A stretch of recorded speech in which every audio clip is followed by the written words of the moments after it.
এখন শুধু তো এই অফিসার না, এর আগেও আপনার অনেক যারা সিরিয়াসলি অ্যালেজড তাদের অনেক অফিসারই আসলে পলাতক। আপনি যদি ওই যে মুজিব মার্শাল ছিল একজন, সে পালিয়ে গেছে। ডিজিএফআই এর আরো সাবেক বেশ কয়েকজন ডিজি এখন পলাতক আছে দেশের বাইরে। অনেক আগে থেকেই দু একজন দেশের বাইরে থেকে আছেন। তো সেই বিষয়টা আমার মনে হয় যে এক্স্যাক্টলি, যেহেতু ওয়্যার অ্যাবাউটস আমরা জানি না, ফেসবুক স্ট্যাটাসের উপরে ভিত্তি করে মন্তব্য করাটা ঠিক হবে না।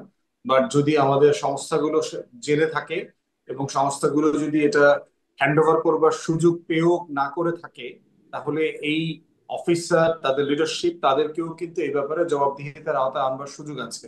সারা দুনিয়াতে যে লিগাল জুরিসপ্রুডেন্স আছে, এবং কোনো কোনো জায়গায় অভিযোগ করা হচ্ছে যে আগেও যারা হাই প্রোফাইল ক্রিমিনাল ছিলেন, যে সকল অফিসারের ব্যাপারে মানবাধিকার লঙ্ঘনের অভিযোগ আছে, তাদেরকে কিন্তু পালাইতে আমাদের তখনকার বিভিন্ন সংস্থা এবং আর্ম ফোর্সেস এর সিনিয়র অফিসাররা সাহায্য করেছেন বলে অভিযোগ আছে।